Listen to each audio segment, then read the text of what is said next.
Hi everyone, my name is Pappas. I'm the Mayor for the uMngeni local municipality, which is fondly known as the KZN Midlands. So I think our love for our space, right? I think, we have a very diverse history, we have diverse cultures, religions, all sorts of things in our country, but we really have a love of place.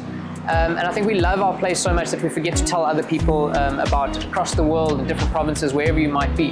I think that is our common culture, is that we really truly do love this place despite the challenges that we face. And we need to start talking more about that. We need to start talking about the things that make us unique, the things that make us stand out. Why do we love this place? Let's go out there and tell people, and that's really important. So I often have a fight with my municipal manager, and I say, I haven't been able to put my name on a building, or cut a big ribbon for the big stadium or whatever.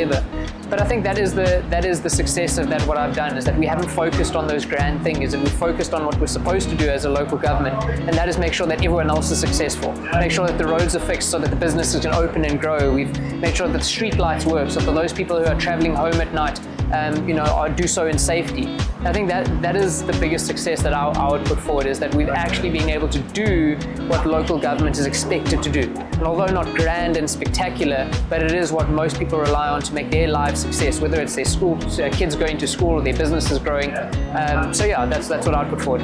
And people are only going to want to come to spaces that are clean, that are safe, that there's some sort of offering. In the case of Howick Falls, it's a beautiful waterfall and all the attachments to that, right? The traders and the coffee shops and things attached to that. So once there was a realization is that we're not actually in control of people coming there, but we are in control of why people come there. We then started to shift our focus. And we have a thing called the Hilton Rail Trail, which is an old abandoned railway line. That is really, really beautiful, that we want to re-establish the linkages to the Nelson Mandela capture site. And then one that's quite far out is the forests at the Karkloof Indigenous Forest, which is a very, really beautiful natural space that hasn't been taken advantage of. So I think it was through partnerships. Again, what does local government know about destination marketing? What does local government know about what the tourist wants? So it was making sure that we're partnering with the private sector in our area to say, hey guys, this space was derelict, now it is sellable again, it's marketable again, please include it in your packages. Reaching out to the tour companies to say, your buses used to come here, they don't come here anymore. Come over, have a look, include this back on your routes. And that's what we did. So, on the weekends now you go there and there's 3, 4, 5 buses at any time parked at the Howick Falls, whereas a couple of years ago there was no one. There was no one coming to that area. So partnerships and making sure that the private sector felt comfortable enough to market that as a linkage to their venues. So I think the Midlands Meander as a brand is probably our biggest asset. It's a privately run, it's an NPC, where the private sector has invested into creating this destination marketing organization.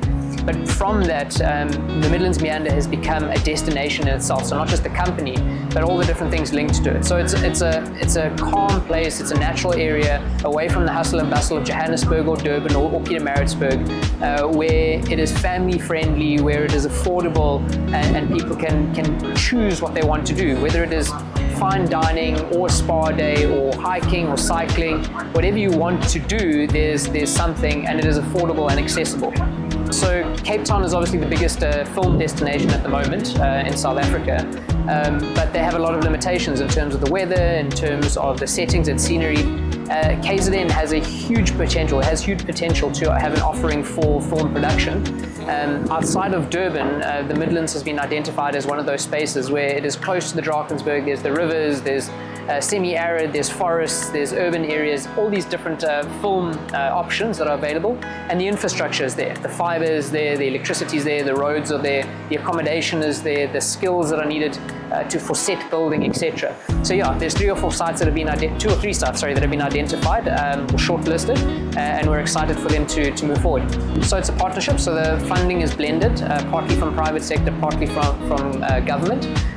The land itself is all the sites that have been identified are private sites, but it's really a partnership between government and the private sector. It's a country all in one. It's a destination all in one. We've got mountains, we've got the sea, we've got the big five, we've got food, we've got culture, we've got nightlife. I think you can come to here and spend 3 or 4 days in KZN and not have to go anywhere else. I mean, I love my country, but why travel anywhere else when you can get it all in one right here in KZN and get really good quality as well, for much more affordable than the rest of South Africa.